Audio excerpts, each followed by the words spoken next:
continuar... Recording in progress. Ok, recording in progress. Então, vamos continuar aqui hoje.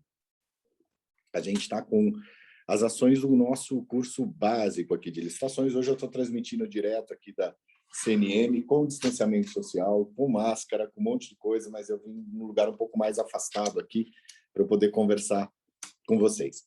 Turminha, então, antes da gente recomeçar aqui nos conceitos da nova lei de licitações, o que acontece? Eu vou continuar passando alguns capítulos que são extremamente importantes. A gente faz uma análise do seu avanço em relação à lei de licitações, porque provavelmente, como nós temos pessoas que estão com nível muito básico, a gente vai retomando essas ações e vai construindo tijolinhos. O que vou fazer a partir da próxima reunião? Então, aqui eu vou terminar o capítulo 6º, e nós vamos até uma esticada no 17, se a gente conseguir, para a gente entender a mudança do procedimento de licitação, a mudança das ações de licitação, e a partir do 17, na hora que a gente for entrar em procedimentos, aí eu vou começar a vou subir um pouquinho a régua, com o quê? A partir da próxima semana, trazendo o que os diferentes autores da jurisprudência estão falando. Então, o que o Marçal Justem Filho está falando, o que, por exemplo, o Rafael de Oliveira está falando, o que os outros estão falando. Por quê? Porque a gente está numa fase em que a gente tem esse processo de construção e temos alguns dilemas pendentes, ou seja, vale essa lei de licitação, não vale essa lei de licitação, ela é auto-aplicável, não é auto-aplicável, eu posso usar para tudo, não posso usar para tudo, e aí a gente vai entrar nisso. Mas, para isso, para eu conseguir falar com essa visão dos autores, eu preciso ter um alicerce muito sólido, que vai artigo 6º e artigo até o 17, para a gente conseguir ver os processos de licitação. Tem um passarinho tentando entrar ali na janela, tá no vidro, não está entendendo. Tá? Então, vamos lá. Antes disso, deixa eu compartilhar aqui minha tela. Deixa eu só abrir aqui, um minutinho. Lei 14133, de 14 de abril. Libera aí para eu poder compartilhar, Isabela, está liberado já? Tá? Então, deixa eu achar aqui a ação. E a gente vai juntinhos. Onde é que é? Compartilhar conteúdo, tela, transmissão da tela, iniciar transmissão. Tadinho do passarinho. Vamos lá. Começaram a ver aqui o compartilhamento da tela, né? Então, vamos lá. Aqui nós estamos, pessoal, de novo, né? A Lei 14.133, nós passamos com essa primeira ação, lembrando, a legislação, ela está bastante consolidada nos títulos e nos capítulos. Então, nós já passamos o título 1, o capítulo 1 que falou do âmbito de aplicação dessas leis, dissemos aqui que ela tem uma variação especial para a questão das estatais, tá? Então, nós temos parte dessas ações do artigo 173 estão valendo, tá? Nós vamos a que essa lei se aplica, ou seja, ela está fazendo uma substituição total dos nossos instrumentos de licitação, e elas vão ter algumas adaptações. Algumas são transposições diretas e outras são transposições com ajustes. Então, tanto o RDC quanto a parte de obras, elas vão ter uma alteração desse procedimento. Depois nós falamos aqui ontem dessa questão da principiologia, ou seja, a principiologia agora foi ampliada e eu tenho mais algumas ações que são importantes como objetivos da lei. Então, esses objetivos da lei, eu vou pegar aqui, eu vou amarrar um pouquinho o princípio com o artigo 11, para a gente já começar a fazer esse enquadramento. Então, vamos lá. Ó, na aplicação desta lei, serão observados os princípios da legalidade, da impessoalidade, da moralidade, da publicidade, da eficiência, do interesse público, da probidade administrativa, da igualdade, direito novo, princípio novo, do planejamento, da transparência, da eficácia, da segregação de funções, da motivação. Todo ato administrativo precisa ser motivado. Essas formas de motivação a gente vai ter que discutir bastante um pouquinho na lei 9784, tá? Da vinculação do edital, o edital vira a lei da licitação, então eu tenho a legislação, eu tenho a jurisprudência, eu tenho o edital, e esse edital vira a lei da licitação, do julgamento objetivo, da segurança jurídica, da razoabilidade, da competitividade, da proporcionalidade, da celeridade, da economicidade e do desenvolvimento nacional sustentável, assim como as disposições do Decreto-Lei 4657, de 4 de setembro de 1942, Lei de Normas de Introdução ao Direito Brasileiro. Então, com isso, a gente tem esse grande arcabouço dos princípios que, na hora da interpretação, na hora das criações, a gente precisa seguir. Então, a parte muito importante aqui é o artigo 6, mas antes eu vou dar uma pulada aqui para o artigo 11, para que vocês vejam para que serve, né, isso daqui. Ó. Vamos lá no 11. Para que eu faço a licitação? Para que eu estou fazendo a licitação? Se eu tenho todos esses princípios e todas essas coisas que a gente vai ver agora no capítulo anterior, no artigo 6º, que ele é um glossário com todas as regras que nós temos, na hora que eu entro no título 2 das licitações do capítulo 1 e começo a explicar o princípio, o processo licitatório, eu falo assim, ó, o processo licitatório tem por objetivos: 1, assegurar a seleção da proposta apta a gerar o resultado da contratação mais vantajoso para a administração pública, inclusive no que se refere no ciclo de vida de cada projeto. Por que eu estou pulando para o instrumento 11? Porque esse conceito do apto a transformar a opção mais vantajosa é um pouco diferente do que a gente tinha nas leis anteriores. Antes eu tinha o princípio de vantajosidade. Ok, o que vai ser o mais vantajoso? Normalmente você colocava que era o menor valor, dependendo assim, se é um produto de bem e serviço comum, então é mais vantajoso ser o menor valor. Mas tem uma pergunta anterior que eu preciso fazer. O que eu estou comprando resolve o problema que eu quero resolver naquilo que eu estou comprando?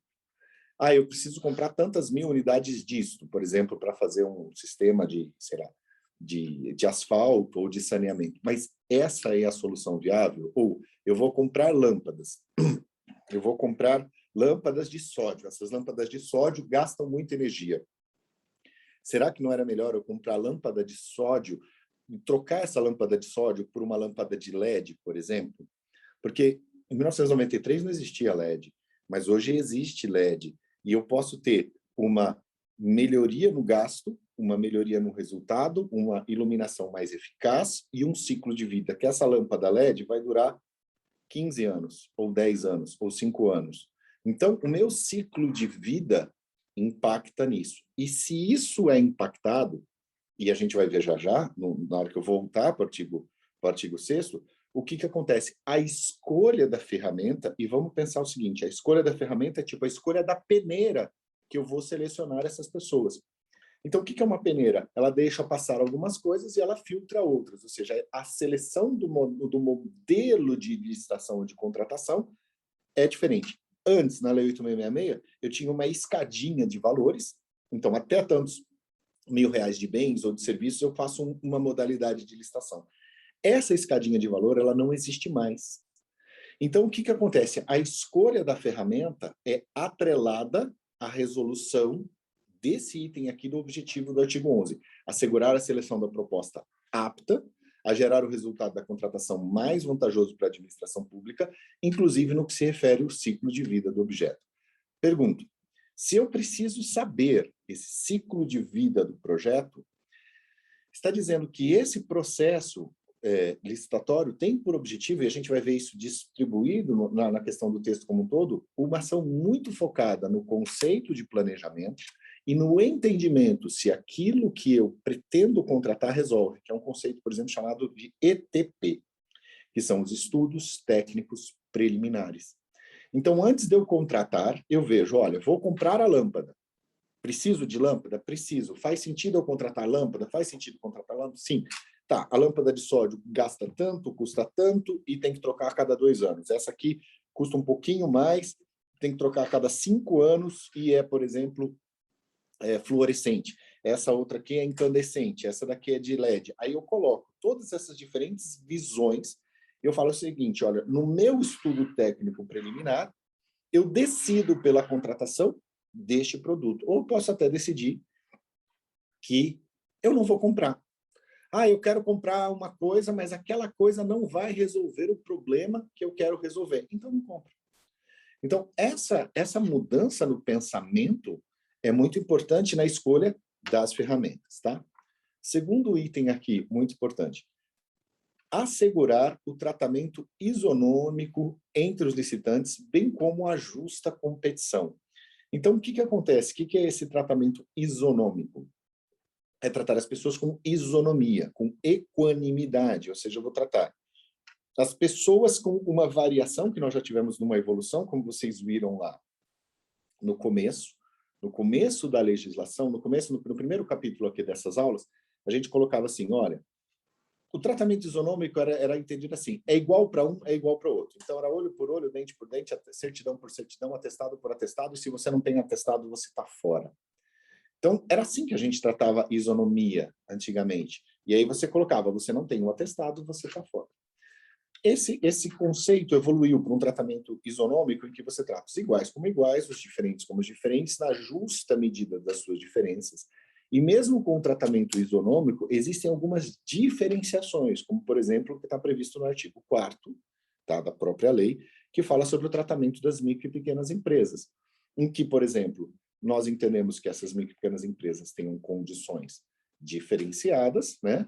E eles precisam de um certo estímulo. Então, tem aí as compras até R$80.000, cotas de 25%, etc.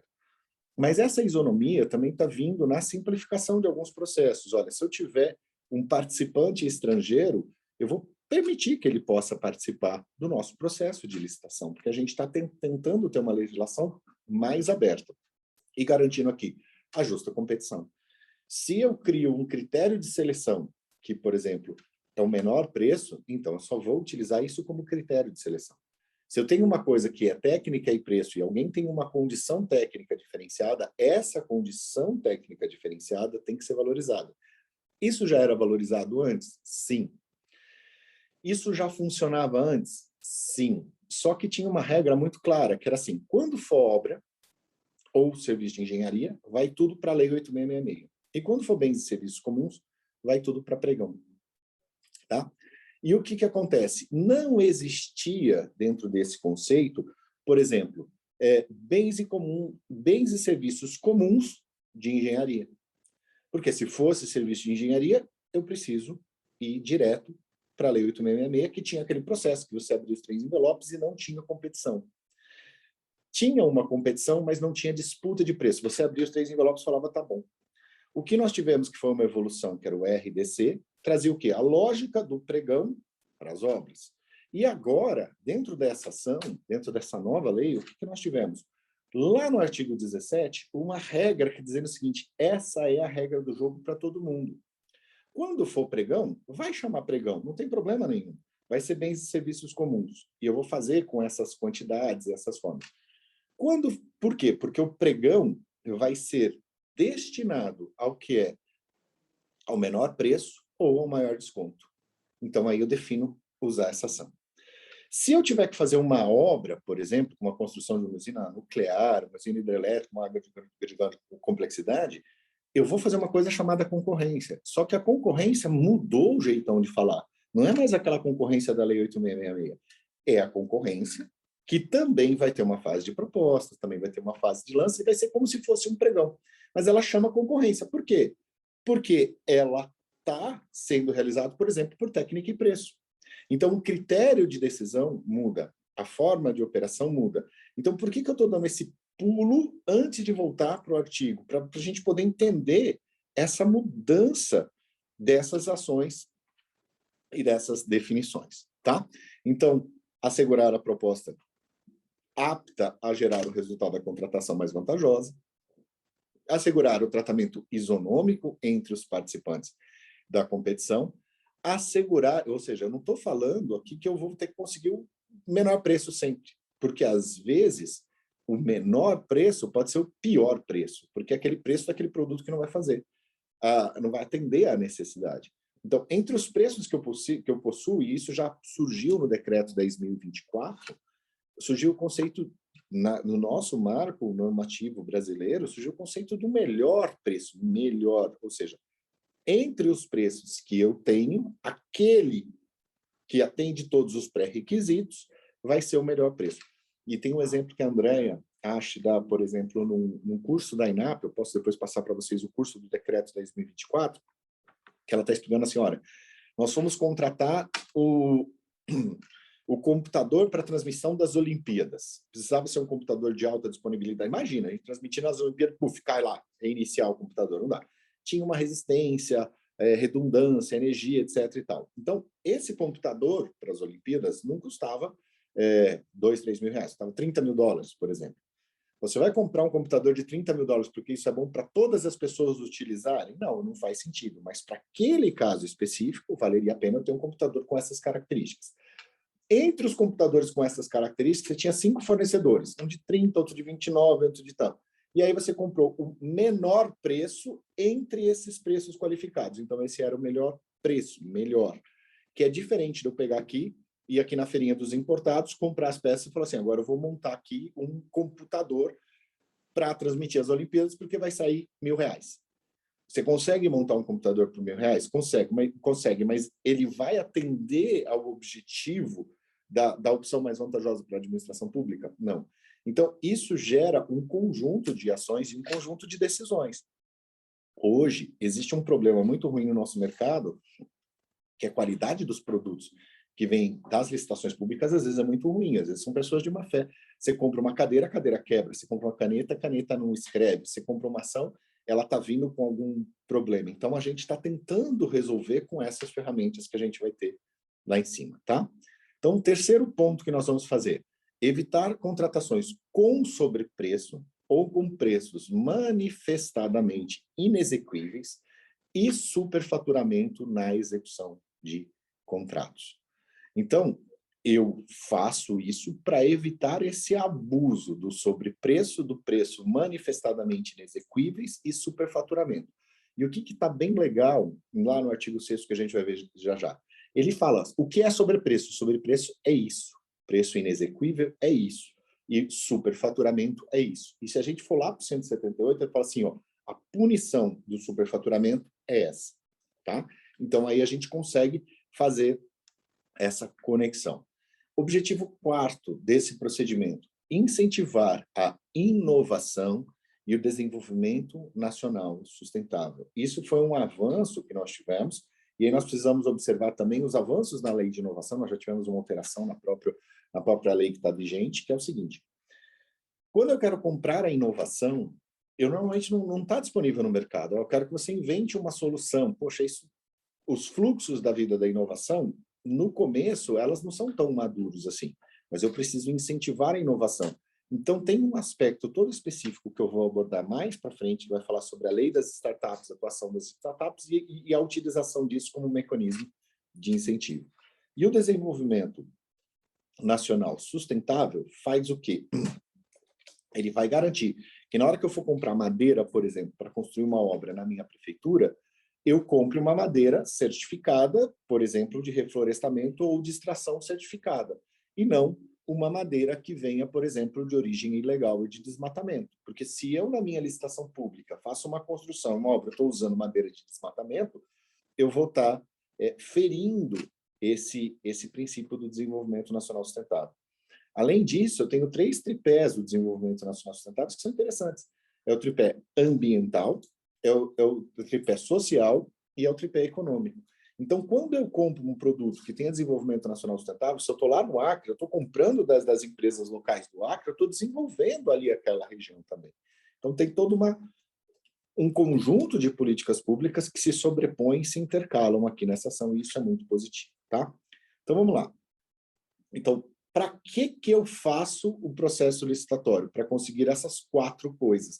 Eu não faço uma licitação para comprar o menor preço, sempre. Eu faço para comprar o melhor preço. Só que existem vários entendimentos sobre a forma como isso se dá.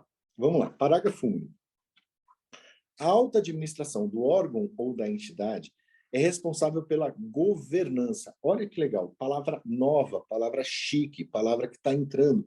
São as políticas de conformidade. A governança é cada vez mais um aspecto que entra na nova lei de licitação e traz resultados objetivos. Inclusive, nós vamos ter aqui a possibilidade de uma governança ativa, de uma maior transparência, de um controle social e de a resolução, de mitigação de problemas.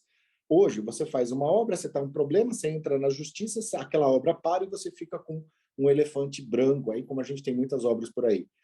Hoje, você tem, por exemplo, a possibilidade de utilização de estruturas de compliance, que você vai melhorar, você vai ver quais são as barreiras, aí, quais são as fronteiras para você combater o uso indevido da licitação, e a forma de solução pode ser, por exemplo, por arbitragem. Então, eu não preciso ir na justiça, eu posso ter um árbitro que está funcionando para a gestão de contrato. Existem alguns modelos de contratação na Europa, por exemplo, e que você contrata para construir uma ponte ou um túnel.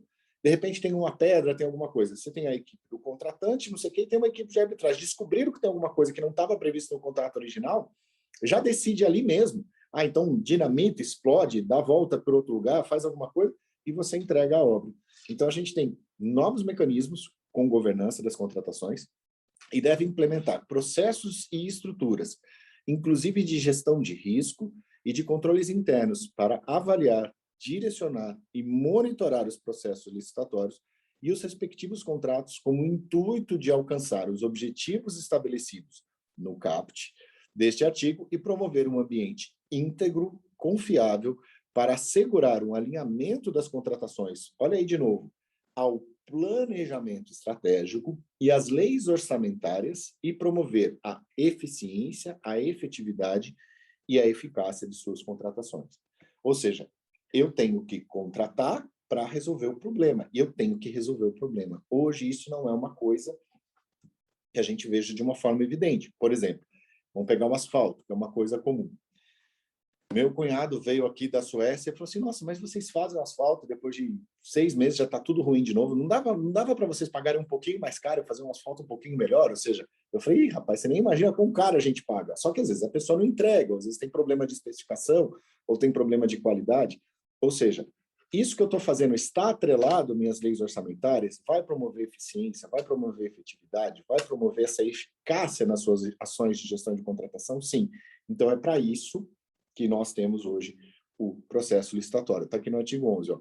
O processo licitatório tem por objetivo. Então, por que você licita hoje? Ah, porque me colocaram aqui na prefeitura para licitar. Eu falo, não, porque é caro, não vou ficar aqui. Não, não é. É para conseguir esses objetivos. E a leitura da lei, ela tem que ser feita toda integrada. Por isso que eu vou dar mais um salto, tá? Vou pular lá para o 17 e a gente vai enxergar algumas coisinhas dessa forma de preparação ou dessa ação. E olha que legal, lá no artigo 17, ele está dizendo qual é a regra do jogo. Então, a partir de agora, e preparem-se, principalmente para você que está começando agora, que não está acostumado com a lei de licitações, tudo o que aconteceu antes é um conhecimento válido se você já tem. Mas se você não está começando agora, o que vai valer na nova lei é que o processo de licitação observará as seguintes fases em sequência. Então, é para fazer desse jeito e nessa ordem. E, no máximo, talvez você pode inverter a fase de habilitação, que ele diz ali embaixo, no processo de licitação. Então, olha lá, como é que vai ser um pregão? Como é que vai ser uma concorrência? Vai ser da mesma forma. Eu vou ter uma fase preparatória, depois eu vou ter uma segunda fase que vai chamar de divulgação do edital de licitação, depois eu vou ter uma terceira fase de apresentação de propostas e lances, quando for o caso, porque eu posso escolher uma forma em que não tenha propostas e lances, tá? Eu vou fazer o julgamento, depois eu vou fazer a habilitação, depois eu vou fazer a fase recursal e depois eu vou fazer a homologação. E olha que legal. Na hora que eu tenho essas frases, eu tenho uma coisa transparente e simples, eu fico evitando aqueles vai e volta, vai e volta, vai e volta, que a gente poderia ter nas licitações. Lembrando, para quem conhece aí da Lei 8666, primeiro nós fazíamos a fase que eles chamavam de habilitação. Então, você apresentava toda a documentação na Lei 8666 e depois você fazia o julgamento. Todo mundo ficava querendo se matar lá. Imagina, 17 empresas contra 17 empresas. Você começava às 9 horas da manhã, 5 horas da tarde, você tinha que pôr o pessoal para fora. Porque ficava todo mundo entrando em impugnação. Não tinha nada a ver com a licitação. Era só briguinha de documentação, burocracia. E burocracia normalmente associada a se está com a regularidade fiscal em dia, se tem a certidão, se tem o carimbo, se tem isso ou aquilo. E depois que você vencia essa fase, aí você fazia a parte de disputa. Então, isso atrasava muito a licitação. Tivemos uma evolução. Qual que era a evolução? A inversão da fase de habilitação, que surgiu o pregão. Então, primeiro eu faço a disputa e depois eu vejo a documentação só de quem venceu a licitação. Então, isso foi um tremendo avanço. Então, chegava, oi, pessoal, estou simplificando aqui no pregão presencial, as coisas têm o formalismo e tal, mas é para facilitar o entendimento de quem está começando. Oi, pessoal, tudo bem? Quero comprar esse álcool gel aqui. Quanto é que custa esse álcool gel? Ah, custa 10, custa 9, custa 8, custa 7, abaixando o preço, ganhou por 5. Ótimo, abro a documentação só de quem ganhou o álcool gel, não preciso ficar habilitando todas as outras coisas. Então, isso foi um avanço gigantesco, que foi chamado como inversão da fase de habilitação, e o pregoeiro, como teve um conjunto de responsabilidades maior, precisava ter um ato de designação de pregoeiro, e a gente vai ver isso também acontecendo aqui. Mas agora, o que acontece? A gente falava de uma inversão da fase de habilitação, porque o normal era ser primeiro a habilitação e depois a parte competitiva. Agora inverteu. O normal é primeiro eu fazer a parte das propostas e depois eu fazer a parte de habilitação.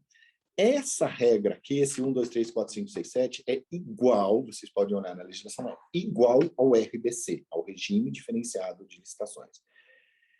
E o que o RDC fazia? Ele trazia a lógica do pregão para as obras. Então, ele colocou tudo no mesmo modo de operação, que é muito interessante. Então, a gente aprende de uma única vez. Mas vamos lá os parágrafos agora que começam a mudar um pouco esse entendimento. Então, parágrafo 1º. A fase referida no inciso 5º, está vendo aqui essa parte de habilitação do caput deste artigo, poderá, mediante ato motivado com explicação dos benefícios decorrentes, anteceder as fases referidas nos incisos 3 e 4 do caput deste artigo, desde que expressamente previstos no edital de licitação. Então, se você tiver um motivo, se você tiver uma fundamentação, uma justificativa, e isso estiver descrito no edital, você pode inverter, e agora inverter é voltar a ser do jeito que era na Lei 8.666, e faz o seguinte, primeiro eu faço a habilitação das empresas, nós vamos fazer a construção de uma empresa que vai construir, sei lá, uma usina nuclear, uma Angra 4, tá? Eu preciso ter uma habilitação para saber se está no... Sei lá, estou pegando um exemplo qualquer. Neste caso, eu preciso motivadamente inverter. Posso fazer isso? Pode, mas a regra é, primeiro proposta, depois a fase de lance. Mas vocês perceberam que essa evolução dos entendimentos da legislação, esses avanços que foram ganhados fazendo a parte de primeiro a competição, seguem mantidos como regras. Observe no 17, que observará as seguintes fases em sequência. Mas se eu precisar, eu posso voltar e eu pulo aqui, vou antes da apresentação de propostas e antes do julgamento. Tá bom? Então, parágrafo 2º. As licitações serão realizadas preferencialmente sobre a forma eletrônica, admitida a utilização da forma presencial, desde que motivada, devendo a sessão pública ser registrada em ata e gravada em áudio e em vídeo. Então, o que acontece? Novamente, o conceito do compliance, novamente o conceito da transparência, e cada vez mais os nossos passos aqui, eles vão ser premiados por essa gravação, vai estar no YouTube, vai estar no site da prefeitura, vai estar disponível para que a pessoa veja como é que aconteceu essa sessão pública, e se ela não tem essa gravação, aí você vai estar ferindo os princípios, para justamente evitar a corrupção. Aí as pessoas falam o seguinte, tá, gente, mas existem regiões do Brasil em que não existe a internet ainda, ou que a internet não é boa. Quem já está aí, eu já tive, por exemplo, no Amazonas, no Acre, em outros lugares, às vezes você tem problemas sérios de disponibilização de acesso de internet, e às vezes, vou dizer para vocês, eu já peguei uma vez, eu tinha trocado de operadora, e no interior do Paraná eu fiquei períodos vazios sem sinal. E isso não é um privilégio de um ou de outro estado, a gente acontece. Mas como é que acontece isso, e como é que a gente está pensando na política pública? Primeiro, há um entendimento que existe um ganho de escala e um ganho de participação e um ganho de transparência na realização dos processos eletrônicos. Isso é um fato. Segundo, quando a gente pensa num projeto de Brasil, O que é mais interessante? Eu falar que o pessoal do Acre vai ter uma região muito afastada, sei lá, pegar no Amazonas, na boca do Acre, que é a divisa ali no Amazonas com o Acre, assim, ali eu vou poder fazer o processo presencial porque não tem internet, ou não seria melhor eu, como Estado brasileiro, fazer a internet chegar lá? Eu preciso fazer a internet chegar lá. Então, se você não for fazer um pregão eletrônico, você tem que justificar o porquê, você tem que motivar o porquê. E não pode ser motivar, assim, eu me atrevo a dizer uma robusta justificativa. Não é simplesmente eu dizer assim, não, porque eu não quero. Não, isso não é uma justificativa. Por quê? Porque tem uma coisa no pilar dessa transformação que é o seguinte, vai aparecer lá embaixo, o Portal Nacional de Contratações Públicas. Hoje, não existe um lugar em que eu possa saber o que está comprando no Brasil. Não existe.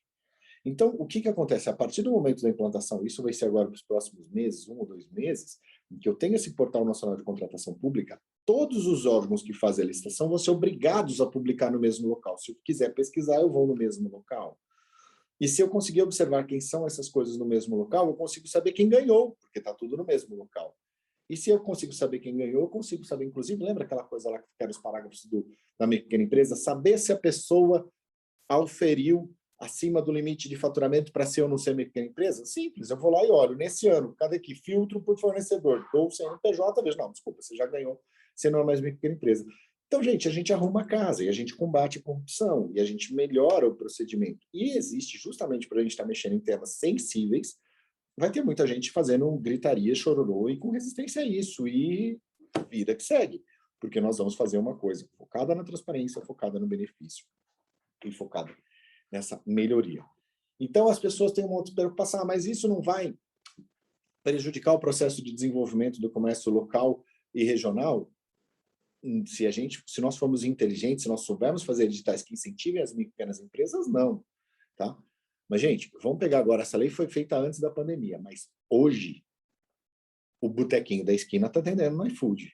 Tá? Hoje todo mundo tem acesso à internet, eu tenho que ter acesso à internet. Nós estamos vivendo um momento pós-pandêmico em que o crime seria se eu não trouxesse as minhas empresas locais para o mercado digital, porque é aí que está o negócio e é aí que está o mercado. E aí nós vamos poder falar, eu vou abordar isso depois, por exemplo, o aplicativo Comprasnet Mobile, que o Comprasnet é o site do governo federal que está sendo disponibilizado de graça para as pessoas utilizarem, tem outras ferramentas no mercado, tem o Banco do Brasil, tem o Portal de Compras Públicas, enfim. A própria CNM teve durante um tempo o Cidade Compras, aí nós abandonamos o conceito dessa gestão da ferramenta, mas o que acontece? Hoje, o pior para o desenvolvimento econômico local é se esse fornecedor não estiver dentro do mercado das plataformas digitais, porque é ali que vai acontecer a compra e venda e ele precisa estar antenado e estar preparado para operar esse portal. Tá? Parágrafo 3º. Desde que previsto no edital, deixa eu só ver como é que está aqui. Ixi, meu tempo foi longe. Então, desde que previsto no edital, na fase a que se refere o inciso 4º do caput desse artigo, o órgão ou entidade licitante poderá, em relação ao licitante provisoriamente vencedor, realizar análise e avaliação da conformidade da proposta, mediante homologação de amostras, exame de conformidade e prova de conceito, entre outros testes de interesse da administração pública, de modo a comprovar a sua aderência às especificações definidas nos termos de referência ou no projeto básico. Calma. Antes do fuja para as montanhas, né? O pessoal que está acontecendo, né? Ah, não entendi nada.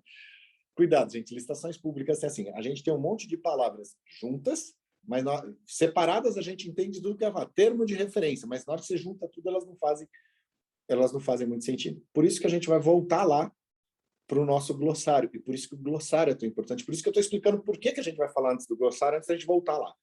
Por quê?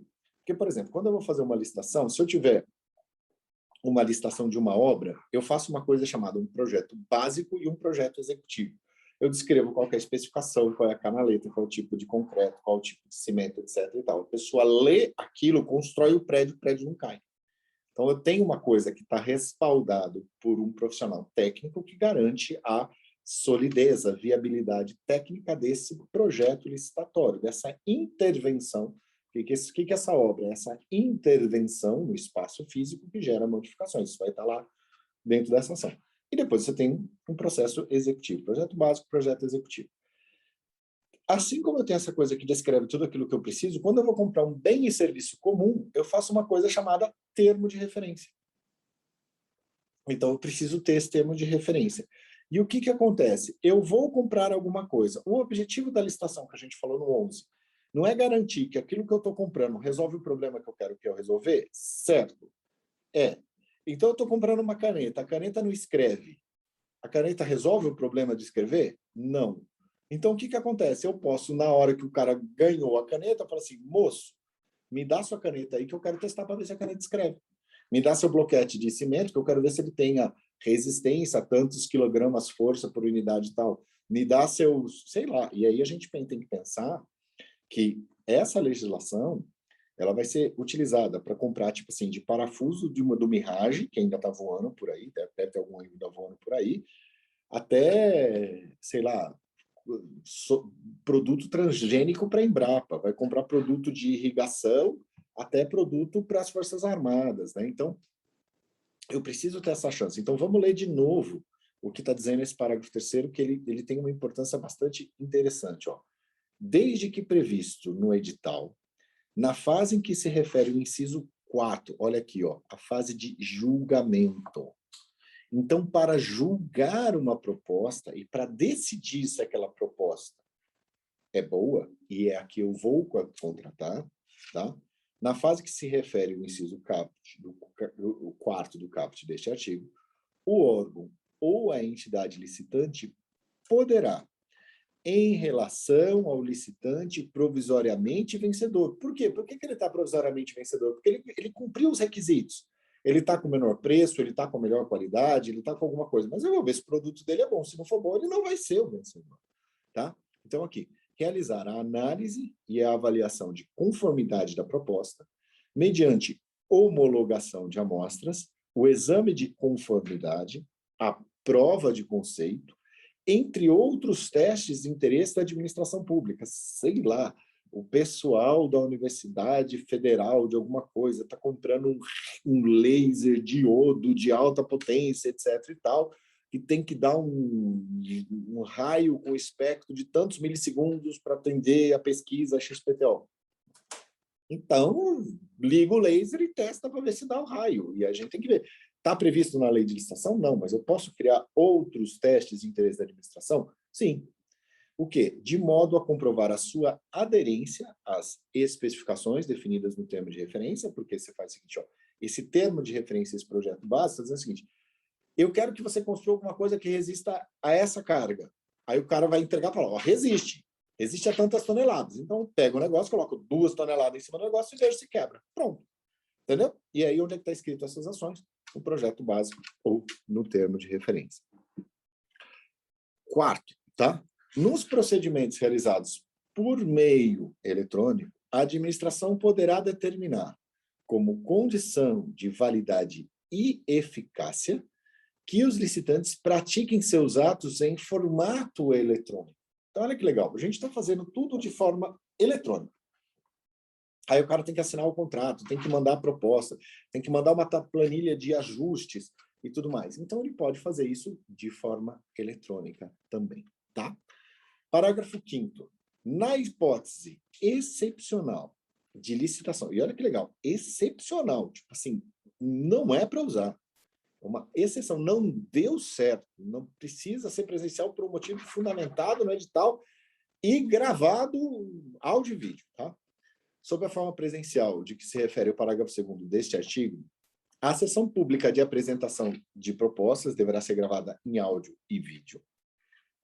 E a gravação será juntada aos autos do processo licitatório depois do seu encerramento.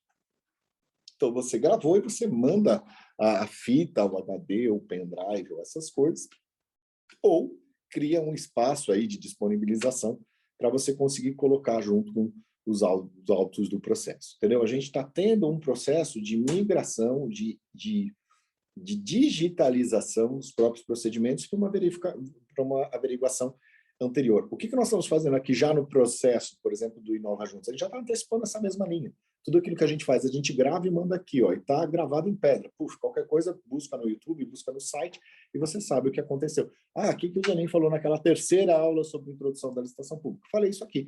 E daqui a 5 anos a gente vai olhar para trás e o pessoal vai estar falando, nossa, mas agora eu tenho que gravar em áudio e vídeo. Não, já tinha desde o dia 1º de abril aqui dentro dessa sala, tá? Parágrafo 6º.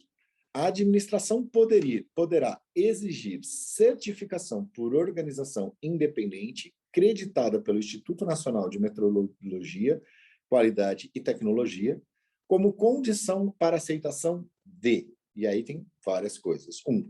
Estudos anteprojetos, projetos básicos e projetos executivos.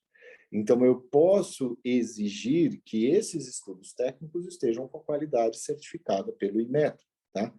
Conclusão de fases ou de objetos de contratos. E 3, material e corpo técnico apresentado por empresa para fins de habilitação.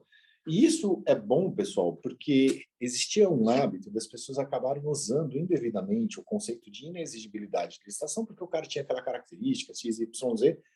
Eu vou abordar isso mais na frente, na hora que a gente for falar dos crimes, das penas e dos processos de corrupção e como combatê-los, tá? Mas, por exemplo, e existiam pessoas que colocavam o seguinte, eu quero um selo de qualidade ISO 14000, porque senão as pessoas não vão poder participar. E só uma empresa tinha essa ISO de qualidade 14000. Faz sentido eu forçar... É interesse da administração pública eu forçar todas as pessoas a terem o ISO de qualidade 14000, que você tem que pagar uma certificação, um processo tal para fornecer aquela coisa? Não foi entendido, a gente tem que ler a jurisprudência, que isso não faria sentido. Mas, se eu tenho um selo do Inmetro, num ar-condicionado ou numa geladeira, dizendo que ela é um índice de certificação de nível A de eficiência energética, faz sentido eu exigir um selo A de eficiência energética? Faz.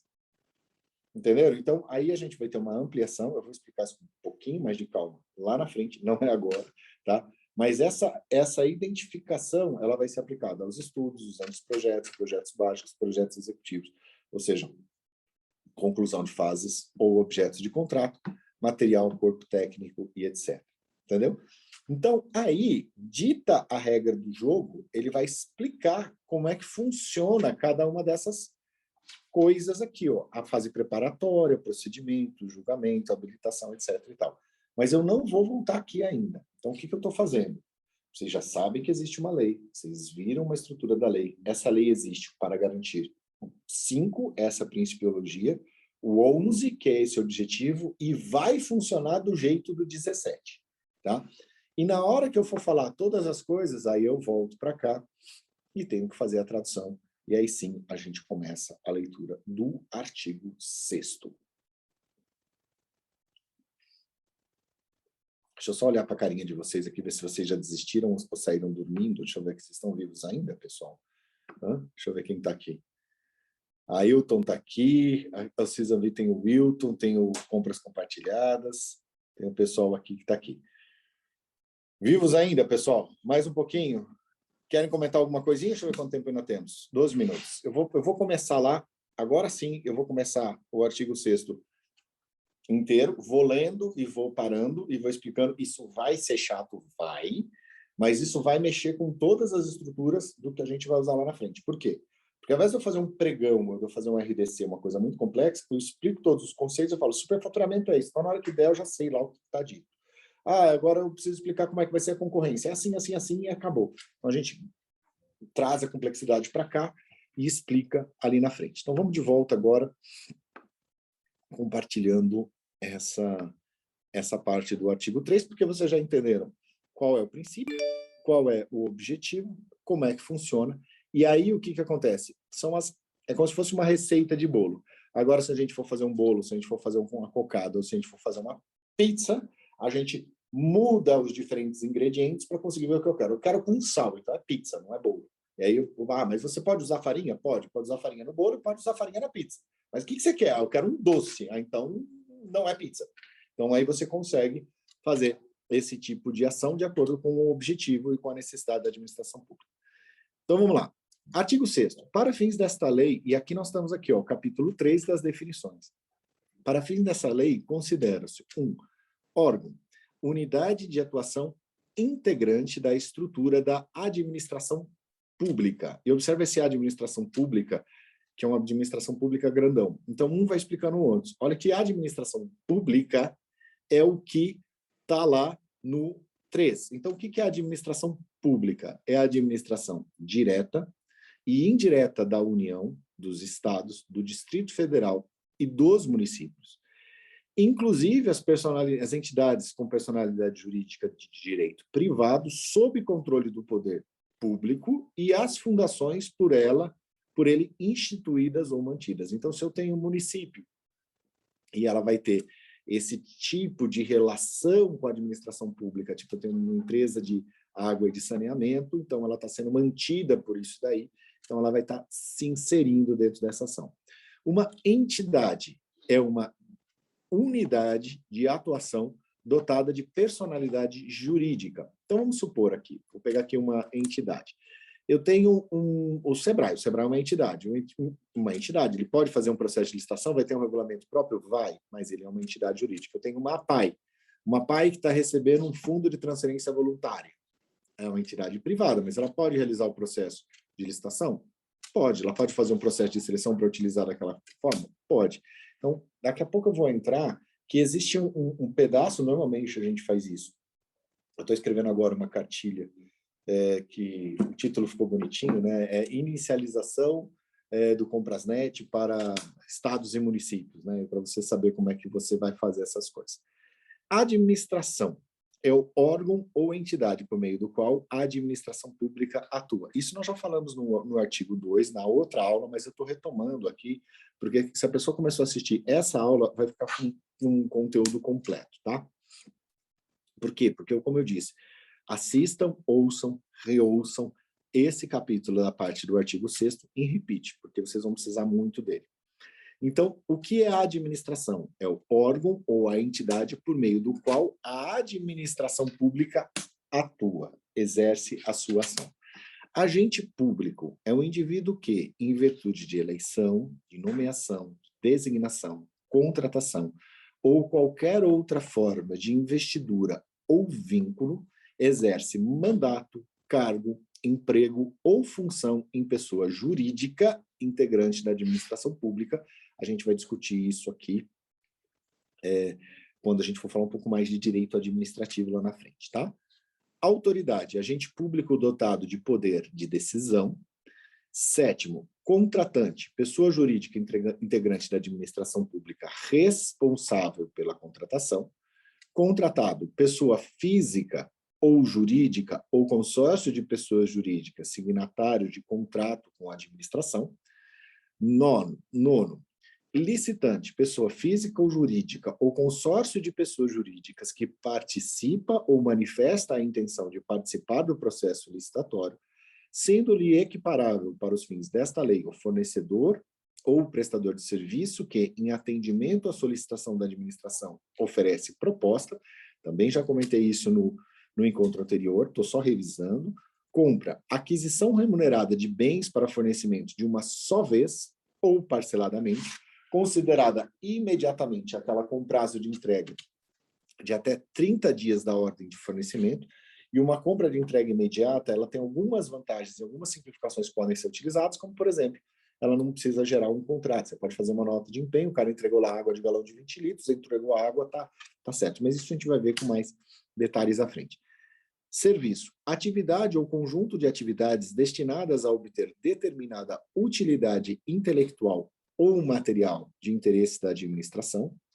Obra. Olha lá aqui a definição de obra que eu já citei ali no comecinho. Toda atividade estabelecida por força de lei como privativa das profissões de arquiteto e de engenheiro que implica intervenção no meio ambiente por meio de um conjunto harmônico de ações que, agregadas, formam um todo que inova o espaço físico da natureza ou acarreta alteração substancial das características originais de um bem imóvel. Então, eu construí mais um andar, mudou a característica daquele empreendimento. Uma obra. Bens e serviços comuns. E aqui, vamos observar que tem bens e serviços comuns e tem bens e serviços especiais. Eles estão mudando. Então, bens e serviços comuns. aqueles cujos padrões de desempenho e qualidade podem ser objetivamente definidos pelo edital por meio de especificações usuais de mercado. Vou dar um exemplo de bem de serviço comum. Lápis preto número 2. É um bem de serviço comum, você acha em qualquer papelaria. Papel A4 é um bem de serviço comum. Papel A4, gramatura tal, de não sei que tal, alcalino, é comum. Você acha em qualquer papelaria uma coisa assim. 13 e 14. Bens e serviços especiais. Aqueles que, por sua alta heterogeneidade ou complexidade, não podem ser descritos na forma do inciso 13 do caput desse artigo, exigida a justificativa prévia do contratante. E aqui, gente, a gente tem que trazer uma atenção muito grande para que uma coisa que não era comum se torne comum. Quando a gente teve o começo da lei de licitações, por exemplo, um computador, em 93, era uma coisa super complexa, super estruturada e tal. Então, tanto que estava lá na lei 866, que você não podia comprar, você tinha que fazer um procedimento especial para comprar um computador. E um computador era uma coisa complexa, fazia 1 milhão de cálculos, dessa coisa e tal. Tá, hoje em dia um computador continua sendo uma coisa complexa? Continua. Continua fazendo mais cálculos ainda? Continua. Mas você consegue comprar um computador ali na lojinha da esquina? Consegue. Então, uma coisa que era especial, que não era comum, se torna comum.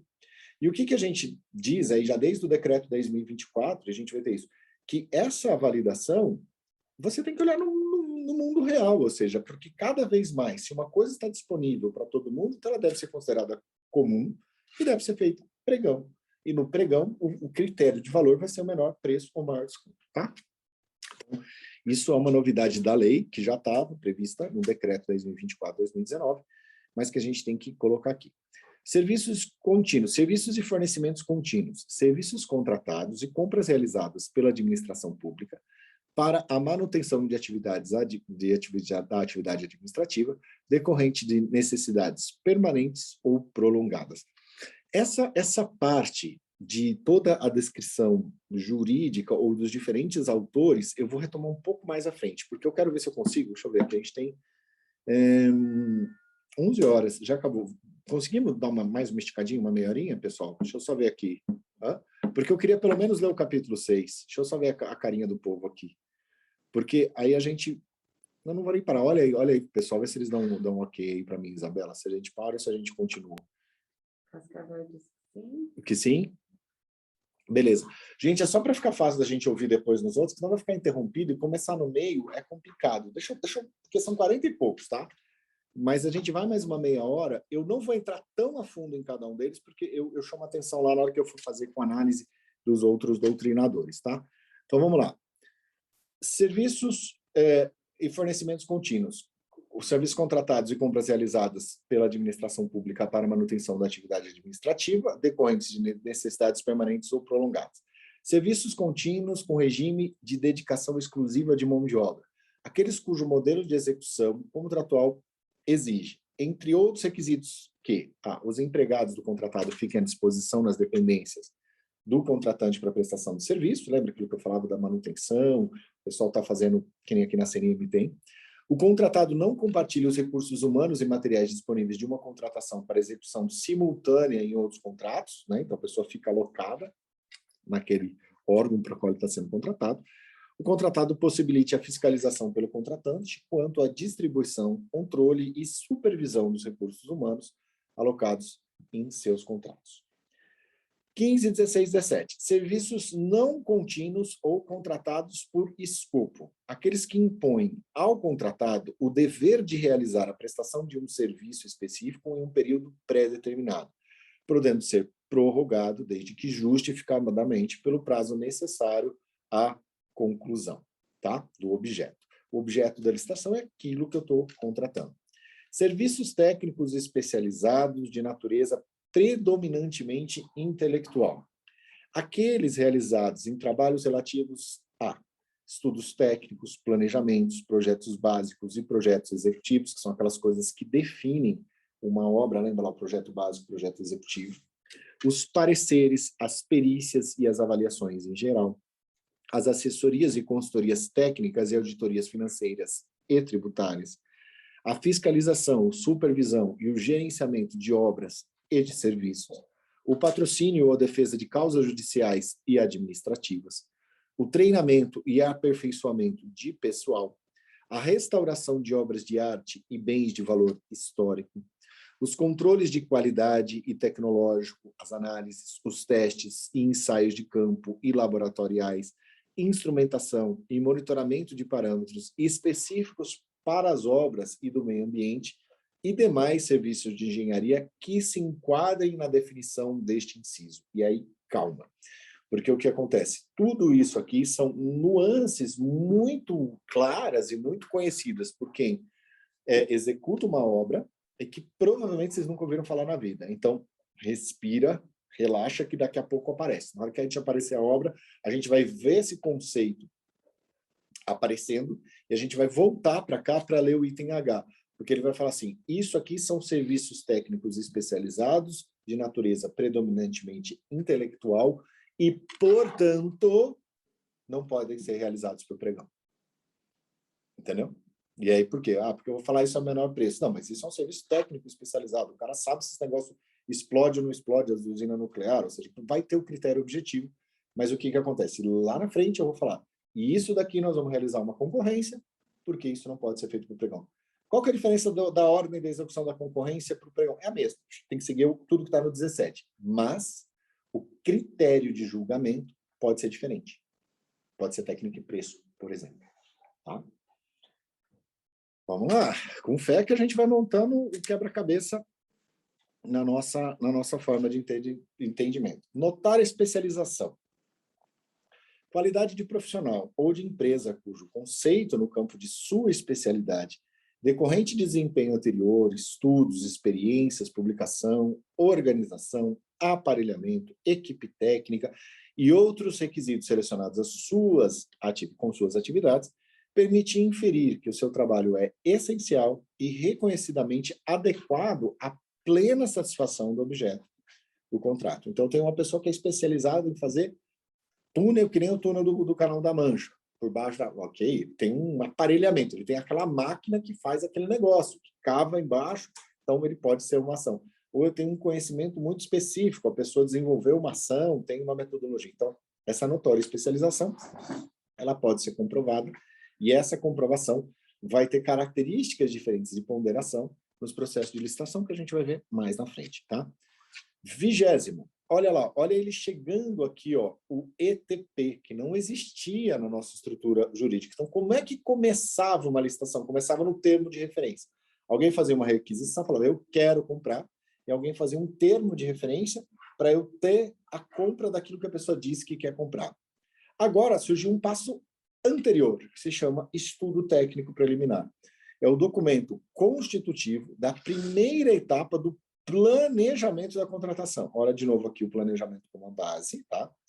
Que caracteriza o interesse público envolvido e a sua melhor solução, e dá base ao anteprojeto, ao termo de referência ou ao projeto básico a serem elaborados caso se conclua pela viabilidade da contratação. Vamos traduzir, que isso é muito importante. Antes, eu quero contratar, vou contratar isso. Isso resolve o problema? Não sei. Vou contratar, já tem aqui, já vou fazer, quero tantas coisas específicas, contrato. Contratou, construiu, não resolve. Falei, e agora? Não resolve. Tem que fazer outra coisa, tem que fazer outro tema aditivo. O estudo técnico preliminar falou assim, estou planejando, vou contratar. Para contratar, quais são as soluções possíveis? Eu tenho aqui a solução de, por exemplo, eu vou ter uma solução de contratação de energia renovável. Eu tenho aqui solução de energia eólica, energia solar, energia das marés, por exemplo. Ok, cheguei à conclusão que naquele município tem mar, tem estrutura, eu posso usar uma usina de processamento nas marés ali. Legal. Eu vou construir aquilo. Mas eu não vou construir um negócio de energia da maré onde eu não tenho mar, por exemplo. Entendeu? Então, a solução ela pode ser viável. Eu quero construir um negócio de estrutura da maré. Isso resolve o problema? Não vai contratar. Então, qual que é a diferença? O estudo técnico preliminar, ele pode, no final das contas, determinar que vai contratar ou que não vai contratar. E se for contratar, essa solução é a melhor solução por causa disso, ou ela vai contratar, ela ainda não é melhor, ela tem essas considerações. E para isso, mais à frente desse estudo, eu vou entrar com vocês no Comprasnet e vou mostrar os estudos técnicos preliminares sendo vistos e sendo feitos, e que hoje eu posso, inclusive, copiar e colar para melhorar. Alguém fez uma especificação de como é que contrata água de galão de 20 litros. Então, o cara do Exército já fez isso. Então, deixa eu copiar tudo aquilo que ele fez, adaptar aquilo que eu preciso e tentar resolver o mesmo problema. Tá? Porque as compras da administração pública, normalmente, elas são muito parecidas umas com as outras. Há exceções, tem pessoal que compra serviço de manutenção de blindados do Exército. Isso você não compra, por exemplo, no município. Mas normalmente você compra água de galão, papel, café, gasolina, ou seja, as coisas são mais comuns. Então, isso é uma coisa nova, muito importante. Vocês precisam ficar atentos a isso. Está todo mundo desesperado. 21. Serviço de engenharia. Toda atividade ou conjunto de atividades destinados a obter determinada utilidade, e olha lá, intelectual ou material, de interesse para a administração e que, não enquadradas no conceito de obra que se refere no inciso 12 do caput desse artigo, são estabelecidas por força de lei como privativo das profissões do arquiteto ou do engenheiro ou de técnicos especializados que compreendem. Ou seja, o que são os serviços de engenharia? São aquelas coisas feitas pelo arquiteto, pelo engenheiro, pelo técnico, que não causam uma intervenção no ambiente da forma harmônica e estruturada, mas que tem essas ações aqui. Vamos lá. E esse serviço de engenharia, que antes só podia ser realizado por licitação via concorrência, agora tem uma coisa que é serviço comum de engenharia. E se é um serviço comum de engenharia, e se nosso objetivo é realizar o máximo possível de forma eletrônica por pregão, pode ser realizado por pregão. Então, vamos lá. Que compreendem a serviço comum de engenharia.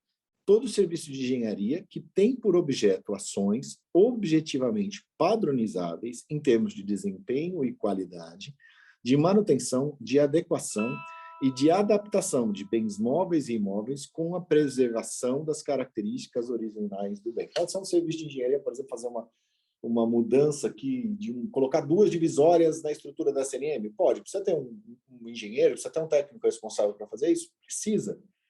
Mas isso é uma coisa comum? Qualquer pessoa que sabe fazer isso consegue fazer. Então, é um serviço de engenharia. Serviço especial de engenharia. Aquele que, por sua alta heterogeneidade ou complexidade, não pode se enquadrar na definição constante da linha A deste inciso. Então, isso vai mudando no tempo. Tá, essa é uma coisa super complexa de análise, não sei o que, ok. Daqui 10 anos, todo mundo já faz isso. Hoje em dia, para você fazer uma análise 3D de uma peça de produto, você faz com o iPhone. Você pega o iPhone, coloca lá, fotografa o tênis, ele monta um negócio 3D, você não precisa nem fazer nada. Só no iOS 15. Mas, poxa, isso era super complexo, mas daqui a pouco isso vai ser comum. Então, isso também vai mudar. 21. Obras, serviços e fornecimentos de grande vulto. Aqueles cujo valor estimado supera 200 milhões de reais. Tá? 23. Termo de referência. Documento necessário para a contratação de bens e serviços que devem conter os seguintes parâmetros e elementos descritivos. Então, esse termo de referência é o documento que eu faço. Aqui está um checklist do que eu tenho que ver no documento. Na hora que eu montar na minha fase interna da licitação, ou seja, eu fiz o meu estudo técnico preliminar e agora eu vou montar um documento que se chama um termo de referência. Ele vai precisar ter todos os itens de A até J bonitinho, senão ele vai estar inadequado. E o que tem nesse termo de referência? A definição do objeto, incluído sua natureza, os quantitativos, o prazo do contrato e, se for o caso, a possibilidade de sua prorrogação. B. Fundamentação da contratação, que consiste na referência aos estudos técnicos preliminares correspondentes, ou seja, como eu já fiz o estudo técnico e defini que aqui eu vou implantar isso, e isso é a solução que melhor se adequa, então eu já cito aquilo que eu disse nos ETPs. Ou, quando não for possível divulgar esses estudos, no extrato das partes que não contiverem informações sigilosas, porque existem alguns casos que você pode ter informações sigilosas, contratações sigilosas, a gente aborda um pouquinho para frente. C. Descrição da solução como um todo, considerado o ciclo de vida do objeto. O ar-condicionado, a lâmpada, o processo, o uniforme. Como é que eu faço? Então, compensa comprar um produto um pouco melhor, que tem uma vida útil maior? Não, eu vou comprar uma cadeira, que eu sendo a primeira vez ela já quebra, ou se não quebrar, a pessoa fica sentada aqui vai ter problema de dor nas costas, pela toda irregular. Hoje, você compra mais barato. Cadeira, cadeira aqui, essa cadeira é mais barata, você senta na cadeira que é pronto, não está funcionando. Qual o ciclo de vida? Qual a manutenção? Qual a garantia que eu estou dando disso? Tá? Então, a descrição da solução como um todo, considerado todo o ciclo de vida do projeto. D, os requisitos da contratação. E, o modelo de execução do objeto, que consiste na definição de como o contrato deverá produzir os resultados pretendidos desde o seu início até o seu encerramento. Então, ó, no termo de referência, eu falo, eu quero contratar isso para durar isso, nessa coisa, começo, mas enfim, acabou. F, modelo de gestão de contrato, que descreve como a execução do objeto será acompanhada e fiscalizada pelo órgão ou entidade. G, critério de medição e de pagamento. Você construiu até aqui, eu te pago. Você construiu, você fez, você me entregou essa quantidade de produtos, eu te pago. Então, aí você vai descrever como é que você vai fazer. E estimativas do valor de contratação, acompanhada dos preços unitários referenciais para memórias de cálculo e dos documentos que lhe dão suporte, com parâmetros utilizados para obtenção de preços e dos respectivos cálculos, que devem constar de um documento separado e classificado. Ou seja, eu faço aquela famigerada pesquisa de preços. Eu verifico quanto é que cobra isso no mercado e aí tem um critério, um conjunto de regras que eu vou fazer. Então, eu faço 3 orçamentos, o município de São Paulo, por exemplo, é de 5 orçamentos, eu vou ter o preço máximo, o meu valor de referência, então aí eu vou conseguindo fazer essa valorização de preço, mas eu preciso ter essa estimativa de contratação, tá? E J aqui, a adequação orçamentária, porque para executar uma contratação, eu preciso ter uma previsão de que eu posso gastar esse recurso, ok? Então, falamos aqui do termo de referência, tá? O termo de referência, normalmente, ele é utilizado para bens e serviços comuns, tá? E agora a gente vai para outras ações que também podem ser utilizadas. Então, 24, anteprojeto. Anteprojeto, peça técnica com todos os subsídios necessários à elaboração do projeto básico, que deve conter, no mínimo, os seguintes elementos. Lembra que eu falei que o termo de referência para bens e serviços comuns e o projeto básico e o projeto executivo costumam ser utilizados para a obra. Alguns órgãos, algumas ações chamam um pelo outro, tudo bem, isso acontece no seu estado, tudo bem, vamos com calma, mas o que acontece? Esse projeto básico é antecipado por um anteprojeto. E nesse anteprojeto, eu tenho a demonstração e a justificativa do programa de necessidades, a avaliação de demanda do público-alvo, a motivação técnico-econômica social do empreendimento, a visão global dos investimentos e as definições relacionadas ao nível de serviço desejado. Lembrando, aqui também é um checklist do que tem que ter no meu anteprojeto, tá? B, condição de solidez, de segurança e de durabilidade. C, o prazo de entrega. D, a estética do projeto arquitetônico, o traçado geométrico ou o projeto da área de influência, quando cabível. E aqui eu chamo a atenção para algumas coisas que nós vamos ver lá na frente, que é, por exemplo, o diálogo competitivo, que é uma nova modalidade, que as pessoas têm um pouco mais de flexibilidade para isso, mas já aparece.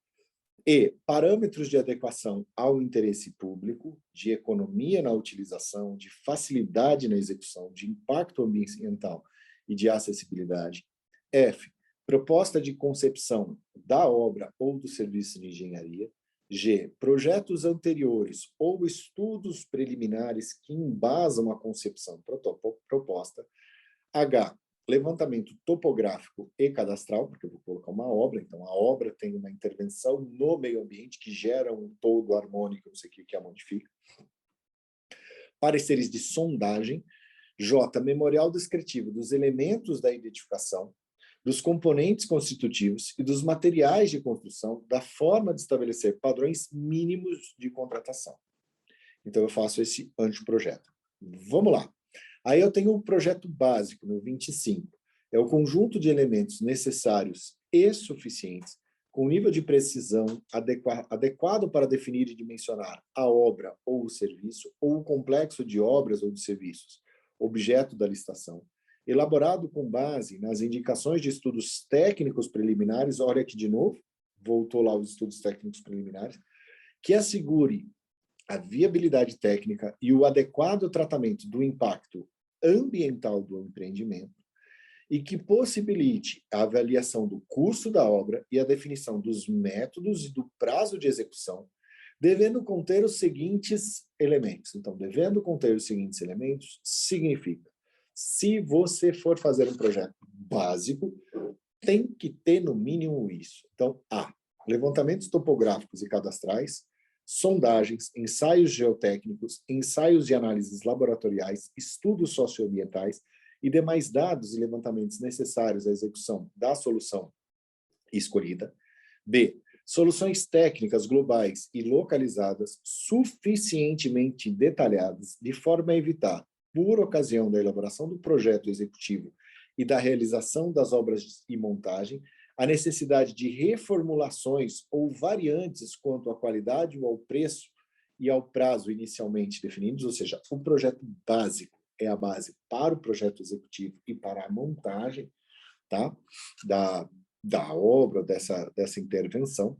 C, a identificação dos tipos de serviço a executar e dos materiais e equipamentos a incorporar à obra, bem como das suas especificações, de modo a assegurar os melhores resultados para o empreendimento e a segurança executiva na utilização do objeto, a fins de que se destina, considerados os riscos e perigos identificáveis, sem frustrar o caráter competitivo da execução. Isso aqui pode explodir, pode ter um desabamento, pode ter alguma coisa, como é que a gente faz? Então, a gente vai identificando aí todas essas características da obra. D, informações que possibilitem o estudo e a definição de métodos construtivos, de instalações provisórias e de condições organizacionais para a obra, sem frustrar o caráter competitivo para sua execução, e subsídios para a montagem do plano de licitação e gestão de obra, compreendidos a sua programação, estratégia de suprimento, as normas de fiscalização e outros dados necessários a cada caso, lembrando que tudo isso é normatizado, tem a BNT, tem regras de construção, tem outras características que a gente precisa estar levando em consideração. F, orçamento detalhado do custo global da obra, fundamentado em quantitativos de serviços e fornecimentos propriamente avaliados, obrigatórios exclusivamente para os regimes de execução previstos nos incisos 1, 2, 3, 4 e 6 do artigo 46 dessa lei, e a gente vai ver os diferentes regimes de execução que a gente vai utilizar. Respira. Estão vivas ainda? Ou seja, para vocês que nunca viram isso na vida, minha recomendação, não comece construindo obras, é muito difícil. Tá? E se vocês estão achando complicado fazer os terminhos de referência para contratar coisa aqui na CNM, eu vou dizer para vocês, não sabe nada, inocente. Tá? Isso é o que você faz numa obra. Vamos voltar ainda estamos continuando no arcabouço das obras. Por quê? Porque lá na hora que eu for falar sobre, por exemplo, eu vou ter contratação integrada ou contratação semi-integrada, o que vai ser a diferença de um e de outro? Vai ser assim, ó, nesse daqui, o cara que concorre faz só o projeto básico. Nesse daqui, o cara faz o projeto básico e o projeto executivo. Mas agora vocês sabem que para você fazer um projeto básico, você precisa ter tudo isso. E para você fazer um projeto básico, antes disso, você tem que ter um anteprojeto. Tá? E agora, o que é o projeto executivo? É o conjunto de elementos necessários e suficientes à execução completa da obra, com o detalhamento das soluções previstas no projeto básico, a identificação dos serviços, de materiais e de equipamentos a serem incorporados na obra, bem como as suas especificações técnicas de acordo com as normas técnicas pertinentes. Então, O anteprojeto faz o projeto básico, do projeto básico eu faço o projeto executivo, ok? 27. Matriz de risco. Cláusula contratual definidora de riscos e de responsabilidades entre as partes e caracterizadora do equilíbrio econômico-financeiro inicial do contrato, em termos de ônus financeiro decorrentes de eventos supervenientes à contratação, contendo, no mínimo, as seguintes informações. Então, eu vou fazer uma coisa no lado do rio, e de repente tem um alagamento, ou tem uma coisa enchente, ou enfim. Quais são esses eventos supervenientes que possam causar impacto nesse equilíbrio econômico-financeiro? Por exemplo, agora tem que reconstruir isso tudo. Então, listagem de possíveis eventos supervenientes à assinatura do contrato que possam causar impacto em seu equilíbrio econômico-financeiro e previsão eventual necessidade de prolação de termo aditivo por ocasião da sua ocorrência. Então, deu um problema, faço um aditivo e conserto aquilo ali. Tá? B. No caso de obrigações de resultado, estabelecimento das frações do objeto com relação às quais haverá liberdade para os contratados inovarem em soluções metodológicas ou tecnológicas, em termos de modificações das soluções previamente delineadas no anteprojeto ou no projeto básico. Olha, eu quero que você faça um sistema de drenagem assim, mas você pode ter algum tipo de mudança. Para essa drenagem eu vou usar a manta de bidim e não vou usar a manta XPTO. Ai, rapaz, nem sei o que é bidim. Então, existem características em que você pode ter modificações e avanços daquilo que estava no anteprojeto e que estava no projeto básico. Tá? C. No caso de obrigações de e-mail, estabelecimento preciso das frações de objeto com relação às quais não haverá liberdade para os contratos inovarem em soluções metodológicas e tecnológicas, devendo haver obrigação de aderência entre a execução e a solução pré-definida no anteprojeto ou no projeto básico, consideradas as características do regime de execução no caso de obras e no serviço de engenharia. Ou seja, aqui você vai colocar concreto com aço. Não, eu quero colocar concreto com maior taxa de ferro. Não, mas aqui a gente vai estar numa situação do mar em que eu preciso um aço, carbono, tal, que não seja vulnerável à oxidação. Ou sei lá. Entendeu? Então, nesse caso, eu não posso ter alterações. Vamos adiante. Aqui, 23. Como é que eu vou fazer essa contratação? É por tarefa, por empreitada, contratação integrada? O que é isso? Então, vamos lá. Empreitada por preço unitário. Contratação da execução da obra ou do serviço por um preço certo de unidades determinadas. Quero que você faça isso e me entrega pronto. Por esse preço unitário, ok? Empreitada por preço global, contratação da execução de obra e serviço por preço total e certo. Então, você vai me entregar desse jeito, com tudo pronto. Né? Empreitada integral, contratação de empreendimento em sua integralidade, compreendida a totalidade das etapas de obras, serviços e instalações necessárias, sobre primeira responsabilidade do contratado, até a sua entrega ao contratante, em condições de entrada em operação, com características adequadas às finalidades para as quais foi contratado e atendidos os requisitos técnicos e legais para sua utilização com segurança estrutural e operacional. Então, por exemplo, eu posso fazer uma contratação de um hospital. Então, eu faço lá o prédio tal e posso fazer por empreitada por preço global. Agora, se eu faço uma empreitada integral, ele vai envolver a integralidade. Todas as etapas, instalações, já está funcionando o oxigênio, vai estar funcionando todas as coisas. Então, depende da forma de contratação.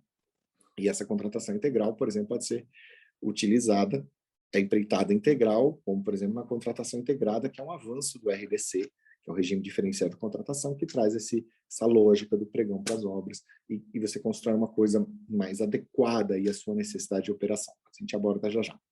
Contratação por tarefa. Regime de contratação de mão de obra para pequenos trabalhos por preço certo, com ou sem fornecimento de materiais. A tarefa vai ser pintar isso aqui. Ok, você traz a tinta ou não? Você pinta aqui, eu te dou a tinta. Tá? Vamos lá. Duas grandes novidades e dois grandes pontos de confusão, tá? Que a gente tem que verificar, e por que não adianta eu falar desses assuntos sem vocês terem a base antes. Então, vamos lá.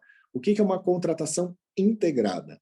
É um regime de contratação de obras e serviços de engenharia, que a gente já sabe o que está escrito lá, em que o contratado é responsável por elaborar e desenvolver os projetos básico e executivo, executar obras e serviços de engenharia, fornecer bens ou prestar serviços especiais e realizar montagem, teste, pré-operação e as demais operações necessárias e suficientes para a entrega final do objeto. Então, perceberam como tudo aqui faz sentido aos conceitos anteriores? Contratação integrada, o regime de execução, obras de engenharia, serviço de engenharia, que a gente já viu o que era, projeto básico executivo, que a gente já viu o que era. E o que é a semi-integrada? É igualzinho sem um deles. Olha lá. Contratação semi-integrada. Regime de contratação de obras e serviços de engenharia e que o contratado é o responsável por elaborar e desenvolver o projeto executivo. Elaborar as obras e serviços de engenharia, fornecer bens, serviços especiais, realizar a montagem, teste, pré-qualificação e demais operações necessárias e suficientes para a entrega final do objeto. Então, na hora que eu estou montando, se eu já fiz esse projeto básico, eu faço uma contratação semi-integrada. Se eu quero que o cara faça, inclusive, o projeto básico e o executivo, eu posso fazer uma contratação integrada. Se eu falo assim, Isabela, você vai construir agora um hospital para transplante de fígado de 6 andares. Então, tem que ter negócio para entrar, helicóptero para sair, UTI móvel, com as regras. Você sabe especificar isso? Não. Mas eu preciso disso. Então, alguém sabe? Não. Então, vamos fazer uma contratação integrada. Aí eu passo quais são os parâmetros de segurança, as regras usuais do mercado, e dentro daquele parâmetro, a pessoa que eu estou contratando faz o básico e faz o executivo. Olha que legal. Vamos adiante. Fornecimento e prestação de serviços associados. Regime de contratação em que o fornecimento do objeto, o contratado responsabiliza por sua operação, manutenção, ou ambas, por tempo determinado. Licitação internacional. Licitação processada em território nacional, na qual é admitida a participação de licitantes estrangeiros, com a possibilidade de cotação de preços em moeda estrangeira, ou licitação na qual o objeto contratual pode ou deve ser executado no todo ou em parte em território estrangeiro. Serviço nacional. Serviço prestado em território nacional, nas condições estabelecidas pelo Poder Executivo Federal. 37. Produto manufaturado nacional. Produto manufaturado no território nacional de acordo com o processo produtivo básico ou as regras de origem estabelecidas pelo Poder Executivo Federal. Um pedaço disso foi vetado, daqui a pouco eu vou ver os impactos do veto e não do veto. Mas, por exemplo, a gente tem um processo produtivo básico, como que acontece na Zona Franca de Manaus, em que eu tenho uma isenção tributária fiscal para produzir naquela região, mantenho a floresta em pé e gero desenvolvimento, e faço, por exemplo, uma moto, uma geladeira, uma televisão mais competitiva para entrar no mercado. Então, se eu tenho o produto manufaturado nacional, lá na frente você vai ter algumas regras em que você vai dar uma margem de preferência para esses produtos produzidos localmente. Ok? Tá vendo como é o grau de complexidade? Ainda nem terminamos o artigo 6º. Então, vamos lá. Concorrência. Aqui, gente, é muito legal, porque antes a gente tinha a modalidade de convite, desapareceu, a modalidade de tomada de preços desapareceu. Então, o que a gente tem agora? O pregão, e tem a concorrência aqui com as grandes assim, coisas que nós vamos utilizar. O que é concorrência? É a modalidade de licitação para a contratação de bens e serviços especiais, olha lá atrás, quem sabe o que são os especiais, e obras e serviços comuns e especiais de engenharia, cujo critério de julgamento poderá ser. Então, eu posso utilizar a concorrência para os bens e serviços especiais de obras e bens e serviços comuns de obras, cujo critério de julgamento poderá ser menor preço, melhor qualidade ou conteúdo artístico, técnica e preço, maior retorno econômico e maior desconto. O maior retorno econômico é uma coisa nova também na nova legislação, na nossa legislação, e a gente tem que discutir isso daqui. Eu vou dar um pulinho aqui para baixo só para fazer um comparativo entre a concorrência e entre o pregão. Então, vamos lá. Olha, o pregão é o XLI, que isso em latim dá 41. É isso? Dá 40, 10 L é 41, né? A gente estava em 33, 40, 41. Pregão, modalidade de licitação obrigatória para aquisição de bens e serviços comuns, cujo critério de julgamento poderá ser o de menor preço ou de maior desconto. Então, se o bem e o serviço é comum, se o bem e o serviço é especial, se a obra é comum, eu posso realizar por pregão. E qual que é a diferença? Que o critério de julgamento poderá ser menor preço ou maior desconto. Se for outro critério de julgamento, ela vai chamar o quê? Concorrência, nesse caso aqui. E como esses dois são realizados? Da mesma ordem e sequência prevista no artigo 17, que a gente já leu, tá? Vamos lá, vamos ver o que mais tem. Tem mais novidades aqui que também vão seguir essa mesma ordem do artigo 17, tá? Então aqui, concurso. Modalidade de licitação para a escolha de um trabalho técnico, científico ou artístico, cujo critério de julgamento será o de melhor técnica ou o melhor conteúdo artístico e para concessão de prêmio ou remuneração ao vencedor. Tá? Então, nós realizamos um concurso aqui para a definição do prédio aqui da CNM. Você pode criar um concurso, tem concurso para várias obras aí que são construídas. Bom, 40. Leilão, modalidade de licitação para alienação de bens imóveis ou bens imóveis ou bens móveis inservíveis ou legalmente apreendidos a quem oferecer maior lance. O leilão não mudou. É aquela coisa, eu quero me desfazer daqueles móveis velhos, aquelas cadeiras enferrujadas no município da cidade da Praia. Você faz um leilão, você se livra daquilo, um leilão da Receita Federal do que foi apreendido das ações. Você vai lá, chega lá, tem um leiloeiro oficial, você fala, eu pago, se você ganhar, você paga à vista e leva todos aqueles produtos. É bem legal. Para as meninas que estão aqui em Brasília, se vocês quiserem, eu levo um dia vocês para vocês verem leilão aqui. Todo mês tem leilão. Né? Ali, acho que no Guará é muito legal. Eu comprei um monte de coisa. Há um mês no meu escritório, comprei do leilão, acho que do pessoal da Embaixada do Canadá. As embaixadas normalmente trocam, cada 2 anos, eles trocam tudo. Aí mandam para leilão. Aí você vai lá, você abate por um valor pequenininho, vai um monte de coisa, você se desfaz de algumas coisas, doa e tal. Mas é bem legal a experiência. Um dia eu levo vocês lá, se vocês quiserem, tem que ir no horário. Se vocês quiserem, eu levo. Bem interessante. Bom, pregão. Modalidade de licitação obrigatória para aquisição de bens e serviços comuns, cujo critério de julgamento poderá ser o menor preço e o menor desconto. Tá acabando, gente. Eu vou terminar só esse negocinho aqui, a gente faz uma análise de vocês. Diálogo competitivo, uma nova modalidade de licitação, tá? Isso aqui precisa ficar muito atento. É uma modalidade de licitação para a contratação de obras, serviços e compras, em que a administração realiza com os licitantes previamente selecionados, mediante critérios objetivos, com o intuito de desenvolver uma ou mais alternativas capazes de atender às suas necessidades, devendo os licitantes apresentar proposta final após o encerramento dos diálogos competitivos. Isso é um avanço muito grande, porque é o seguinte, eu quero contratar uma coisa que eu não sei direito o que é. Então não dá para escrever um termo de referência se eu não sei direito o que é. Vou voltar aquele exemplo, eu quero contratar. Eu preciso de tantas mil quilowatts-hora. Posso colocar energia solar, energia eólica, energia do vento, energia das marés. Estou numa região que é frio, que só chove, que não tem vento. Como é que eu vou saber se essa solução é melhor ou pior? Eu posso fazer um diálogo competitivo. Chamo os provedores das diferentes tecnologias, converso, crio um canal de comunicação, um diálogo com essas pessoas me ajudam na especificação da solução final, aí eu faço a definição do que é a solução final, e essas pessoas que participaram do começo dessa ajuda e desse diálogo podem participar do processo de licitação. Tá? Então é bem interessante, é uma coisa inovadora aí na nossa legislação. Credenciamento. Falamos bastante disso já no grupo de licitações avançados das 4 horas da tarde. Falamos aí, por favor, quem quiser saber de credenciamento, veja o artigo 78, palestra aí com o Dr. Martin, tá? No bate-papo de 2 terças atrás.